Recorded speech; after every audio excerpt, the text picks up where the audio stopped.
మహాగణాధిపతయే నమః. సదాశివసమారంభాం శంకరాచార్యమధ్యమాం అస్మదాచార్యపర్యంతం వందే గురుపరంపరాం. శ్రీమాత్రే నమః. ప్రేక్షకులందరికీ స్వాగతం.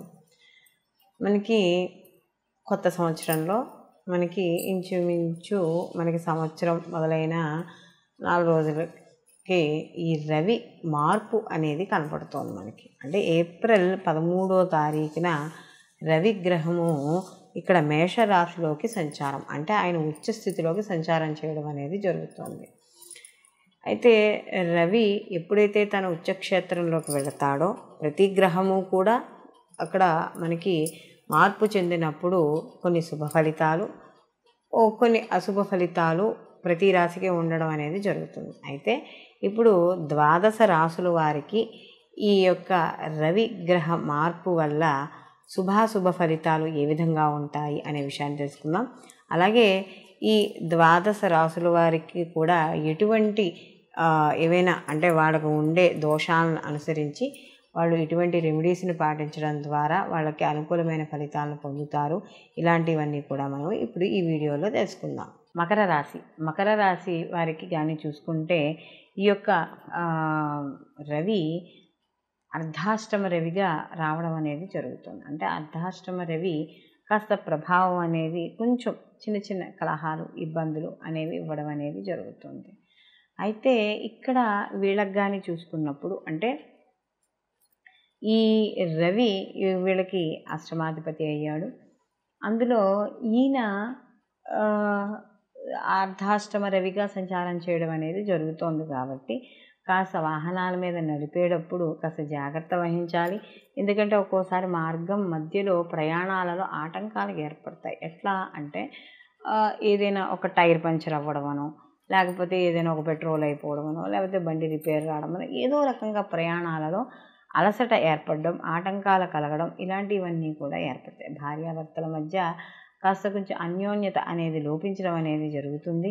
అలాగే కుటుంబ పరంగా కానీ గృహంలో కానీ చూసుకుంటే చిన్న చిన్న ఆటంకాలు, లేకపోతే వివాదాలు, ఏవో ఒక వాదనలు ఇలాంటివి జరుగుతూ ఉండడం వల్ల కాస్త మానసిక విచారం అనేది ఏర్పడడం అనేది జరుగుతుంది. ఆరోగ్య విషయాల్లో కూడా కాస్త జాగ్రత్త వహిస్తూ ఉండాలి. అలాగే ఏవైనా కార్యక్రమాలు చేపడితే కూడా కార్యక్రమాల్లో విఘ్నాలు ఏర్పడడం అనేది జరుగుతుంది. కాబట్టి అలాంటి విషయాలలో కాస్త జాగ్రత్త వహించుకోవాలి. అలాగే ఏవైనా భూములు కొనుగోలు అమ్మకాలు చేసేటప్పుడు రియల్ ఎస్టేట్ వ్యాపారస్తులు ఎవరైనా ఉంటే వీళ్ళందరూ కూడా కాస్త జాగ్రత్త వహించుకుంటూ ఉండడం అనేది మంచిది. అలాగే ఈ రాశిలో ఎవరైతే విద్యార్థులు ఉన్నారో వాళ్ళు కూడా కాస్త చదువు మీద దృష్టి అనేది కాస్త శ్రద్ధగా పెట్టాలి. అయితే ఇక్కడ రవి చతుర్థ స్థానంలో ఉన్న ఉచ్చ స్థితిని పొంది ఉన్నాడు కాబట్టి కొంత తీవ్రత అనేది తగ్గే అవకాశం అనేది ఇక్కడ మనకి కనబడుతోంది. మొత్తం మీద ఈ అర్ధాష్టమ రవి అనేది కొంత వ్యతిరేక ఫలితాలను ఇస్తాడు కాబట్టి వీళ్ళు ప్రతిరోజు కూడా సూర్య ఆరాధన అనేది చేయాలి. సూర్య ఆరాధన చేసేటప్పుడు కొంత నిత్య దీపారాధన చేసుకుంటూ ఎర్రటి ఒత్తులు 2 ఒత్తులను తీసుకొని ఆ ఎర్రటి ఒత్తులు నూనెలో ఉంచి నువ్వుల నూనెతోనైనా సరే ఆవు నూనెతోనైనా సరే దీపారాధన చేసి కాస్తంత బెల్లంతో చేసిన పరమాన్నాన్ని నివేదన చెయ్యాలి. సూర్యభగవానుడికి నివేదన చేసిన తర్వాత ఆ నివేదన ప్రసాదంగా స్వీకరించాలి. లేదా మీకు దగ్గరలో ఏవైనా గుళ్ళు ఉంటే నవగ్రహ ప్రదక్షిణాలు ప్రతిరోజు 11 ప్రదక్షిణాలు చేసుకోవడం, ఆదివారాల నియమాలు పాటించడం ద్వారా వీళ్ళకి మరిన్ని మంచి ఫలితాలు పొందడం అనేది జరుగుతుంది. అయితే మనం ఇప్పుడు 12 రాశుల్లో మనకి ఏ రాశికి ఆ రాశి గురించి రవి యొక్క మార్పు గురించి చెప్పుకున్నాం. మారడం వల్ల అసలు సహజంగా రవి ఆత్మకారకుడుగాను, అలాగే రవి గ్రహాల్లో కల్లా రాజుగాను చెప్పడం అనేది జరుగుతుంది. రవి సహజంగా ప్రభుత్వ ఉద్యోగస్తులకి ప్రభుత్వ పరంగాను, న్యాయపరంగాను, అలాగే ఎవరైతే ఈ ప్రభుత్వ రంగాల్లో పనిచేసే ఉన్నత అధికారులు, రాజకీయ పరంగాను, ఇలా అన్నింటికీ కూడా ఈ యొక్క మనకి రవి కారకుడు. ఎందుకంటే రవి అనేటప్పటికీ రాజు అంటే ఏమిటి? దర్పం. తన యొక్క అంటే ఒక దర్పంగా మాట్లాడడం, ఒక అధికారికంగా మాట్లాడడం, ఇలాంటివన్నింటికీ కూడా రవి కారకుడిగా చెప్తాం.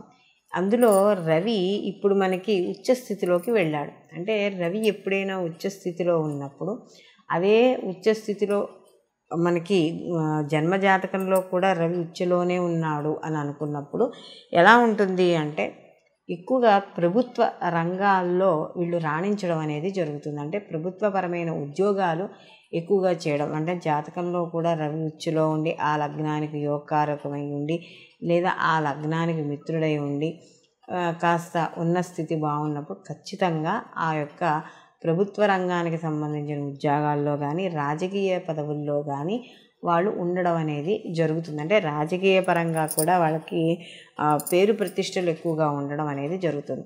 అదే ఈ యొక్క జాతకంలో కానీ ఈ యొక్క రవి ఉచ్చస్థితిలో ఉంటే మగపిల్లవాడికి కానీ పుట్టిన సమయానికి ఉచ్చస్థితిలో కానీ ఉంటే ఆ తండ్రికి బాగా కలిసి వస్తుంది అని చెప్తారు. అందుకనే చూడండి, ఎవరైనా కొంతమంది మగపిల్లలు పుట్టంగానే తండ్రికి ప్రమోషన్లు కానీ లేకపోతే ఏదైనా ఉద్యోగం మారడం కానీ అంటే జీతం పెరగడం కానీ ఇలాంటివి ఎక్కువగా కనబడుతూ ఉంటాయి. లేదా ఏదైనా తరతరాల నుండి వచ్చే ఆస్తుపాస్తులు కలిసి రావడం కానీ ఇలాంటివి మనకి చూస్తూ ఉంటాం. కొన్ని జాతకాలలో మా అబ్బాయి పుట్టంగానే మాకు కలిసి వచ్చిందండి అని చెప్తూ ఉంటారు. కాబట్టి ఇలాంటి వాళ్ళందరూ ఏమిటంటే ఆ యొక్క రవి ఉచ్చ స్థితిలో ఉండంగా పుట్టిన బిడ్డలు ఎవరైతే ఉన్నారో వాళ్ళ తండ్రికి బాగా కలిసి రావడం అనేది జరుగుతుంది. అలాగే ఆడపిల్లలైతే అంటే ఒకవేళ ఆడపిల్లలకు కానీ రవి ఉచ్చలో ఉన్నాడు అనుకోండి, వాళ్ళకు కూడా ప్రభుత్వ పరంగా కానీ లేదా గవర్నమెంట్ అండర్టేకింగ్ ప్రకారంగా ఉన్నో కానీ లేదా గవర్నమెంట్లో ఉద్యోగం చేస్తే ఎంత సెక్యూరిటీగా ఉంటుందో అంత సెక్యూరిటీ ఉండడం, ప్రతి విషయంలోనూ క్లారిటీ క్లియర్గా ఉండడం, ఒక ముక్కు సూటి మనిషిగా ఉండడం, అంటే అబద్ధాలు ఆడకపోవడం, అధర్మంగా ఉండకపోవడం, ఇలాంటివన్నీ కూడా ఆడపిల్లలో ఉండడం అనేది జరుగుతుంది. అలాగే ఈ రకంగా రవి కానీ ఉచ్చస్థితిలో ఉంటే వాళ్ళకి వివాహం అయిన తర్వాత భర్తకి కలిసి రావడం అనేది ఎక్కువగా జరుగుతుంది. అంటే ఇటు తండ్రి కన్నా భర్తకి ఎక్కువగా కలిసి రావడం అనేది జరుగుతుంది. అందుకనే కొంతమంది ఆడపిల్లలు పెళ్ళి వెళ్ళిపోయిన తర్వాత వెంటనే భర్తకి కలిసి రావడం, అంటే ఉద్యోగాల్లో మార్పులు మంచి కలిసి రావడం, వ్యాపారంలో కూడా కాస్త కలిసి రావడం. చూడండి, ఆ ఇంటి లక్ష్మి అండి ఆవిడ, ఆ అమ్మాయి వచ్చిన తర్వాతే కలిసి వచ్చింది అని చెప్తారు. కాబట్టి ఇవన్నీ కూడా మనకి రవి జన్మజాతకంలో ఉచ్చులో ఉన్నప్పుడు కలిగే పరిణామాలుగా మనం చెప్పుకోవచ్చు. కాబట్టి ఈ విధంగా రవి ఉచ్చస్థితిలో ఉండడం వల్ల మనకి ఇంతకు ముందర ఏ రాశికి ఆ రాశి అయితే ఏవైతే చెప్పుకున్నామో అటువంటి ఫలితాలు గోచార ఫలితంగాను, ఇప్పుడు మనం చెప్పుకునేది జన్మజాతక ప్రకారం రవి ఉచ్చులో ఉండడం వల్ల ఈ యొక్క ప్రభుత్వ రంగానికి, రాజకీయ రంగాల వారికి, అధికారులకి, అధ్యాపకులకి వీళ్ళందరికీ కూడా కాస్త అనుకూలంగా ఉండడం అనేది జరుగుతుంది. సర్వే జన సుఖినో భవంతు, లోకా సంస్థ సుఖినో భవంతు.